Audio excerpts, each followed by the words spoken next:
You look exactly like my daddy. On a snowy winter night, an 8-year-old billionaire's granddaughter said this to me, a struggling food truck owner. I was an orphan who'd spent my life serving hot soup from a beat-up old truck. She was the heir to one of America's biggest corporations. But the moment she pulled out that photo of her late father, my heart stopped. That face looked just like the faded picture I'd carried since childhood. The one with a man I never knew. After that night, everything changed.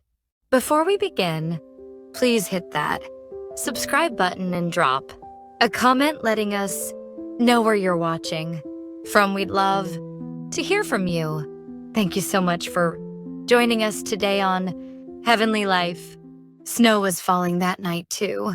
I parked my truck on the sidewalk in front of the plaza and set up my worn tent. My hands were freezing, but I lit the burner and started heating the soup. Steam rose into the cold air.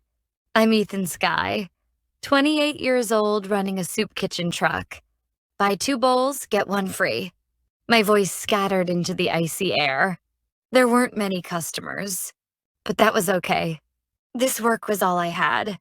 That's when it happened. A black sedan pulled up, heading toward the underground garage. This wasn't just any car. Even the license plate looked different. Probably belongs to whoever owns this building, I thought. But something strange happened. The car stopped. Through the rear window, I saw a small face. A child. Suddenly, the door flew open. A small shadow jumped out. A girl, maybe 8 years old. She wore an expensive-looking coat. "Miss, it's cold outside." A man who looked like a driver shouted urgently. A woman in a business suit, probably a secretary, hurried after her. But the child was already crossing the snowy street. Toward me. My heart pounded. What if she gets hit by a car? I instinctively reached out my hand. Thankfully, no cars were coming. The girl stood in front of me, breathing hard. Snowflakes landed in her hair. Then she looked up at me, with those big eyes. A few seconds passed. You look exactly like my daddy." Her voice cut through the winter air. I gave an awkward laugh. "Really? Your daddy must be a handsome guy then." I tried to joke it off, but the girl didn't smile. Instead, she dug through her bag. Her small hands pulled something out. A picture frame. She carefully opened it. A photograph appeared. A man's profile. That moment, my hands froze. My heart felt like it stopped. I could see the man's eyes in the photo. The curve of his smile. The outline of his face. It was too familiar. No, not just familiar. It looked just like that picture I'd carried my whole life. The faded photo from my orphanage days. That old black and white photo where you could barely see the face. "Mister." The girl spoke again. "This is my daddy. He passed away." Her voice got smaller. My chest ached. I didn't know what to say. "Would you like some soup?" That's all I could manage. My hands were shaking so much I could barely hold the container. As I tried to tear open the wrapping, the driver and secretary came running. "Miss, you can't be here," the driver said urgently. The secretary tried to take the girl's hand. "It's dangerous. If the CEO finds out, there'll be trouble." The word CEO caught my ear. That's when I realized this wasn't just any child. Right then, a loud voice rang out. "What's going on here?" A man in a property manager's uniform approached. He looked to be in his mid-40s. His face was full of displeasure. "This is an illegal food truck?" he yelled. People around us started staring. "Wait, I have a permit," I said. But the man wouldn't listen. "A permit? That doesn't matter here. This is where the CEO's granddaughter walks. Someone like you has no business being here." He pointed his finger at me and shouted. It was humiliating, but all I could do was lower my head. "I'm sorry." I was about to say that. "He's not a bad person." The girl's voice rang out. Sarah, that little girl, pulled away from the driver's hand. Then she cried out, choking back tears. "He looks exactly like my daddy." Tears rolled down her cheeks. That moment, everything went quiet. People held their breaths. I stood there, frozen. Why was this little child trying so hard to protect me? Why was she so desperately defending a soup truck owner she'd just met? I should have known then that this meeting wasn't coincidence, that my life was about to completely change. But that night, I was just confused. Inside my truck, I pulled out my old photo, and I thought about the face in that frame the girl had shown me. They really did look alike. Too much alike. A few days passed after that night. I kept selling soup in the same spot, but I couldn't stop thinking about that child. Sarah, that little girl. It was evening, right around when the sun sets and the streetlights come on. I was heating soup like always. Then I heard a familiar voice. Ethan! I looked up and there was Sarah. Alone. No driver, no secretary. How'd you get here by yourself? I asked, worried. Sarah was catching her breath, smiling.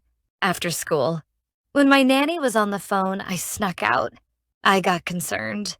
This little girl had walked all this way by herself. That's not safe. I need to call your family. But Sarah shook her head. Just a few minutes. I'll leave soon. The look in her eyes was so earnest. I sighed. Then I pulled out a fresh bowl of hot soup and handed it to her. Your hands must be cold. Hold this. Sarah took the bowl with both hands. White steam rose from her small fingers. She spoke quietly. The last thing I ate with Daddy was soup like this. Her voice trembled. It was winter, snowing really hard. Daddy got out of the car and bought me soup.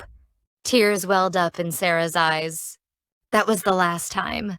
The next day, Daddy had an accident. Tears rolled down her cheeks. I couldn't say anything. I just sat down quietly beside her.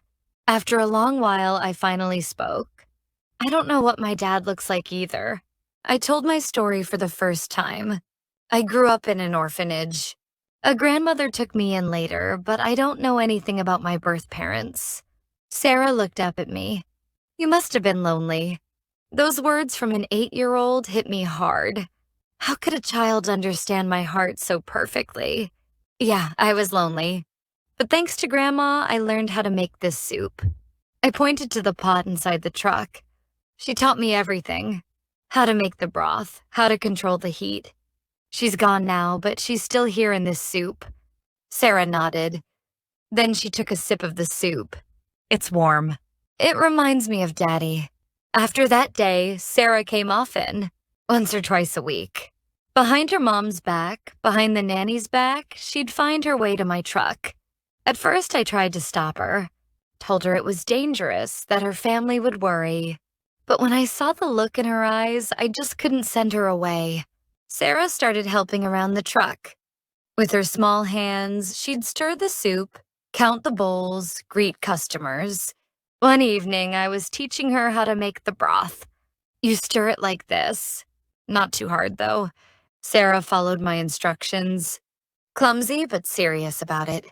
Like this? You're doing great. You're a natural. When I smiled, Sarah smiled too. It was the first real bright smile I'd seen from her in a while. That's when I felt it. Someone was watching us. I looked up and scanned the area. Near the building entrance stood the property manager. Robert Dixon, that guy. He didn't look happy. Our eyes met. He slowly shook his head, like a warning. Then he pulled out his phone and made a call. I had a bad feeling about this. Sarah, I think you should head home now, I said quietly. Sarah looked disappointed but nodded. I'll come back tomorrow. She waved goodbye and left. As I cleaned up the truck, I thought to myself, could this keep going? This friendship between a billionaire's granddaughter and a struggling food truck guy? Would the world just let this be? But when I pictured Sarah's smiling face, my heart felt warm. If I could be even a small comfort to that child, maybe that was enough. That night, I pulled out my old photograph, stared at the blurry man's face, and thought about the face in the frame Sarah had shown me. They really looked alike. Way too much alike. Could this be more than coincidence? Could there be some invisible connection between us? But that kind of thinking seemed too far-fetched. I was just a guy selling soup. Meanwhile, up on the top floor of the plaza, something was happening that I didn't know about. The meeting had just ended that evening. Margaret Anderson, CEO of Anderson Corporation, stood by the window. Her secretary handed her a report. "Ma'am, your daughter was looking for Sarah again today." Margaret looked up. "Where did she go this time?" The secretary spoke carefully. "Down by that food truck, it seems." Margaret's eyebrow twitched, but she said nothing, just looked out the window. That's when she saw it. Far below, the yellow food truck, and in front of it, a small shadow. Sarah. Margaret's breath caught. A man by the truck was smiling, handing Sarah something. The light hit his face. That moment, it happened. Margaret's hand trembled. The glass she was holding shook. Those eyes, that smile, she whispered. The secretary rushed over, concerned. "Ma'am, are you all right?" Margaret didn't answer, just stared out the window, transfixed. The man's face became clearer and clearer. She saw her dead son's face. Those eyes from 30 years ago. That young man who'd loved someone against the family's wishes. Who? Who is that person? Margaret's voice cracked. "A soup vendor, ma'am. His name is Ethan Skye." Ethan Skye. That name echoed in Margaret's ears. That night, Margaret went back to her office. Alone, she opened her safe, pulled out an old file folder. Dust flew up. Her hands shook. She opened to the first page. "Pregnancy report," it said. A report from 30 years ago. About the woman her son had loved. Margaret remembered that time. The choice she'd made in her youth, in the name of protecting Anderson Corporation. The day she'd torn apart her son's love. She'd given that woman a huge settlement. Sent her away. Her son had been devastated. And shortly after, he died in a car accident. Later, she'd heard rumors. That woman had a baby. But she never confirmed it. She was too scared. Scared to admit what she'd done. She turned to the next page. Birth record investigation results. A report written by a private detective. Male infant left at orphanage, estimated age 6 months. Mother's whereabouts unknown. No birth certificate. Reading through the report, her hand stopped. A photograph was attached. A black and white photo. A young woman holding a baby. In the background, a sign was visible. The words "Sky's Soup" faintly visible. Tears fell from Margaret's eyes. For the first time in her life, she was breaking down like this. "What have I done? What did I do?" Her voice trembled. Papers fell to the floor. That night, Margaret couldn't sleep. She stared out the window. Far away, she could see the faint light from the yellow truck. So faint. The next morning came. She called her secretary. That vendor. Run a background check. Again. Her voice was firm. Everything. Birth records, everything. Find it all. The secretary looked surprised, but didn't ask questions, just nodded. Margaret looked out the window again. If that young man really was her grandson, what should she do? Should she finally accept the truth she'd ignored for 30 years? But she was scared. Could she be forgiven? By her dead son? And by that young man? Her hands trembled. Her chest ached. Breathing was hard. After that day, Margaret stood by the window every day. Watched the yellow truck below. Watched Sarah go to his side. She said nothing. Didn't try to stop it. Just watched. As if it were some kind of penance. More days went by. I was doing business as usual. But the air felt different. Something ominous. It was afternoon. Property manager Robert Dixon came over, holding papers in his hand. "Ethan Skye?" His voice was cold. "Yeah, that's me." I answered. "Look at this." He thrust the papers at me. "Street use violation notice," it said. "But I have a permit," I said, confused. I pulled out my permit to show him. Dixon sneered. "A permit? This isn't about paperwork." He pointed at the plaza. "You know who owns this building?" Margaret Anderson, CEO of Anderson Corporation. Her granddaughter walks this route. His voice got louder. You think some nobody selling soup should be parked here? It was insulting. People were staring. My face burned. I'm running a legitimate business. That's all I could say. Legitimate? Dixon scoffed. Clear out by next month, or we'll remove you by force. It was a one-sided order. He wouldn't listen to anything I said. He called over the property staff. This truck is scheduled for removal next month. Everyone note that. He announced it loudly, like he was making an example. I couldn't say a word, just clenched my fists, my nails dug into my palms. That's when I saw it. A small shadow in the distance. Sarah. She was hiding around the corner of the building. She'd seen everything. Her eyes were full of tears. Our eyes met. Sarah bit her lip, then turned and ran. My heart felt like it was tearing. I didn't want her to see me like this. After Dixon left, I leaned against the truck. I felt drained. What was I supposed to do now? This truck was everything I had. The legacy my grandmother left me. My way of surviving. But I was up against one of America's biggest corporations. How could someone like me fight that? That evening, Sarah didn't come. The next day, she didn't come either. A week passed. Still no Sarah. I was worried. Had she gotten in trouble? Was this my fault? One evening, a woman approached my truck. She looked to be in her late 30s, well-dressed. I'm Sarah's mother. Her voice was quiet. Oh, hello. I stood up, startled. Please sit, she said. She introduced herself as Jennifer Anderson. Sarah. Cried a lot. She continued. She said the soup truck man might get kicked out. That it was her fault. My chest ached. It's not her fault. Not at all. Sarah really likes you. She says you remind her of her father. A silence fell. I don't know how this happened, but I saw Sarah smile for the first time in a long time. When she was with you, her voice trembled. I'd like to help you, but I can't. My mother-in-law, CEO Anderson, I don't know what she's thinking. Jennifer stood up. Be careful. The company's year-end event is next week. I think something's going to happen that day. It was a warning. Then she left. I was alone again. I looked up at the sky. Stars were visible. I thought of my grandmother.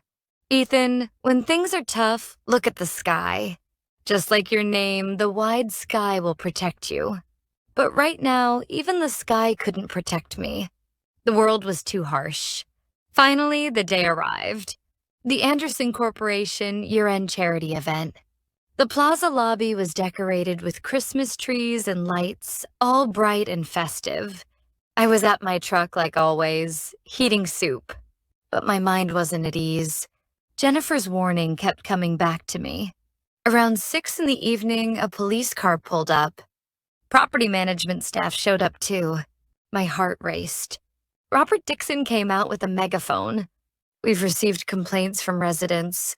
This food truck is scheduled for immediate removal. His voice was loud. People started gathering around. Hold on. I have my permits right here, I said. Permits? That doesn't matter anymore. Pack up your stuff right now, Dixon yelled. Staff surrounded my truck. I didn't know what to do. In front of all these people, being kicked out publicly like this. Please, just give me a little time. I begged, but it was useless. Right then, I heard a small voice. Ethan!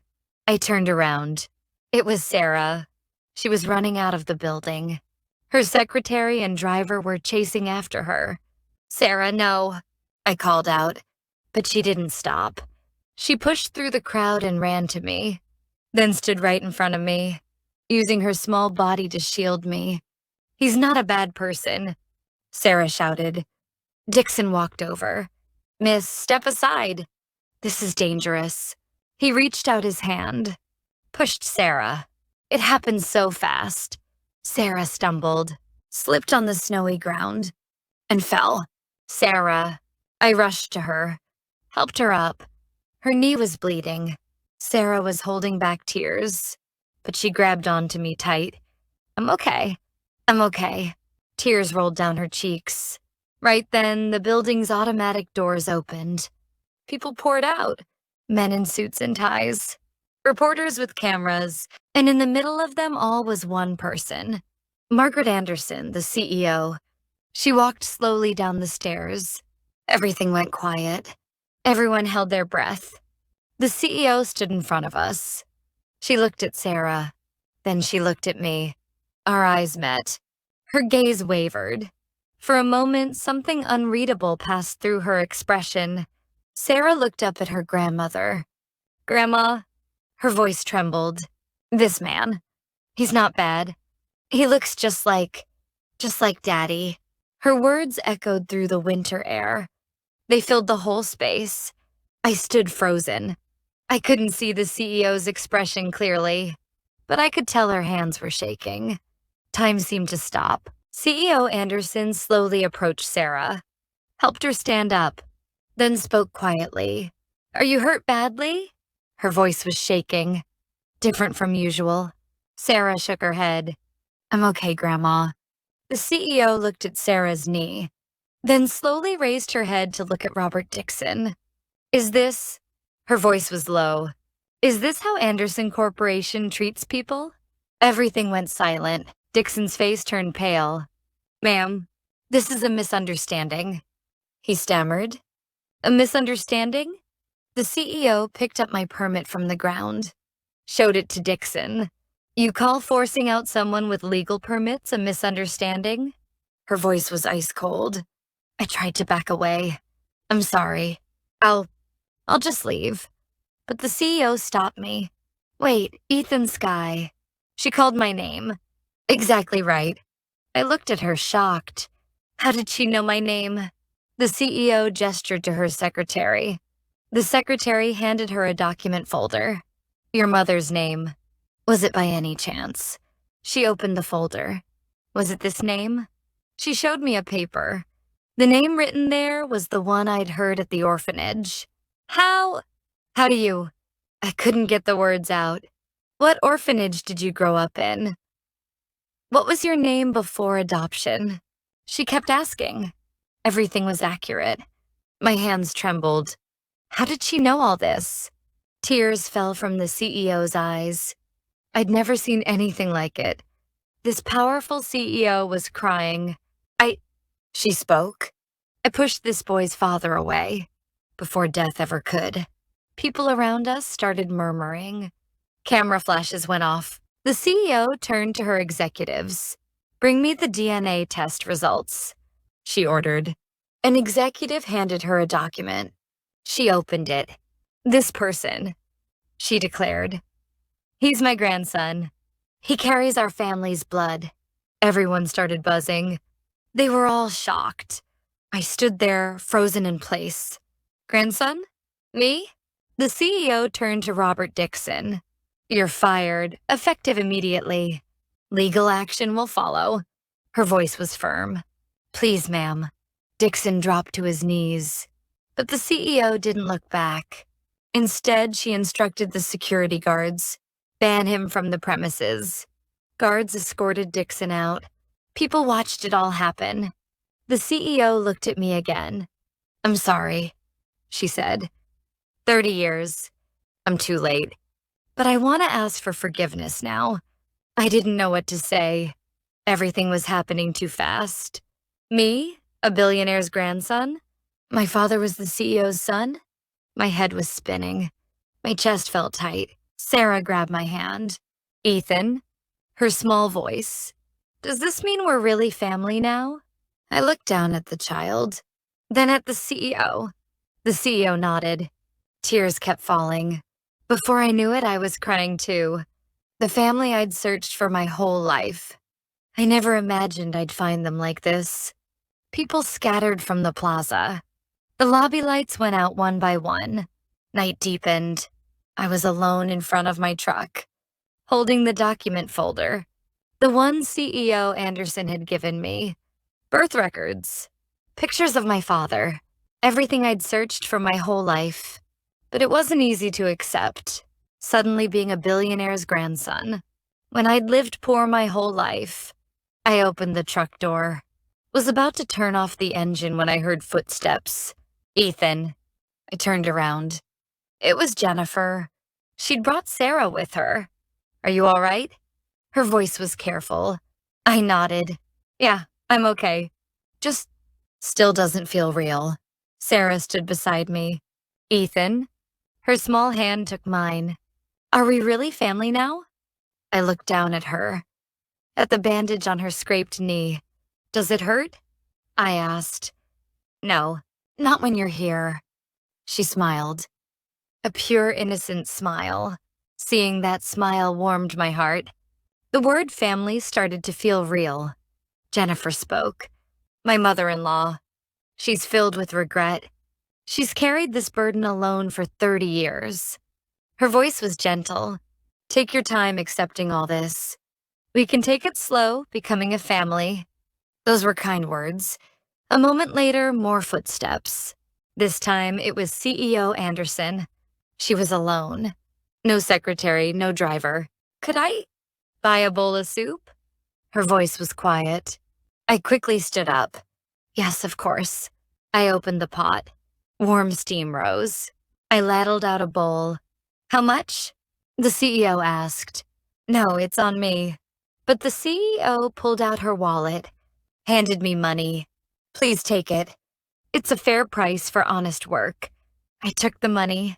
The CEO took a sip of the soup. She closed her eyes. When she opened them again, tears had gathered. A long time ago, she said. This tastes like what your father used to make for me. Her voice shook. I couldn't say anything, just bowed my head. The CEO continued. This truck, it needs to stay here. But I don't want you getting pushed around anymore. What do you mean? Register it as Anderson Corporation's official charity food truck. You'll serve soup and hot meals to people who need them. If that's what you want. I was surprised. But I need to make a living. You'll still sell soup. But for people who can't afford it, it'll be free. The company will support you. The CEO looked into my eyes. As long as you don't run away, we can take everything else slow. I don't want to force you into this billionaire life. Live the life you want to live. Those words hit me deep. Thank you, Grandma. I called her that for the first time. The CEO's eyes reddened.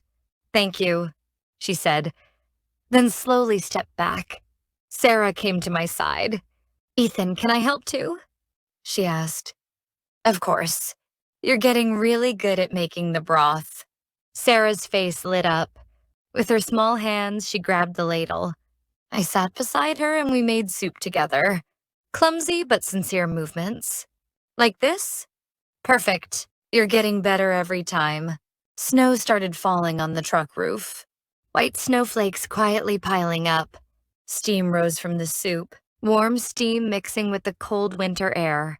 I suddenly looked back. CEO Anderson was standing at a distance, watching us. Our eyes met. She smiled quietly, then slowly took a step closer. Sarah saw her grandmother and waved. Grandma, come join us. The CEO nodded and stood beside us. 3 people standing side by side, snow falling on all of us. I put a hat on Sarah's head as snow collected in her hair. It's cold, wear this. Sarah touched the hat. Now, it really feels like I have a dad again. Her small voice. But all of us heard it. Tears fell from CEO Anderson's eyes. My eyes got misty too. The world was still cold and harsh. But in this moment, it was warm. In front of the soup truck. With family. The camera slowly pulled back. You could see the yellow truck's light. In the snowy winter night, 3 silhouettes could be seen, slowly drawing closer to each other. The screen quietly faded to black. Sometimes life gives us the most unexpected gifts. On a snowy winter night, it all started with a bowl of soup. A chance meeting between a billionaire's granddaughter and a struggling food truck owner. But that meeting wasn't by chance. It was a truth hidden for 30 years. A miracle of finding lost family. The world is still unfair. The gap between rich and poor is still huge. But in the face of sincerity and love, none of that matters. Forgiveness isn't easy, but forgiveness sets us free. It's about admitting past mistakes and choosing a new beginning. In your life too, there will be unexpected meetings. Don't give up. Don't lose hope. Just like there's a warm bowl of soup on the coldest winter night, even in the darkest moments, light will always find its way to you. Thank you for watching Heavenly Life today. I hope you all have a warm day.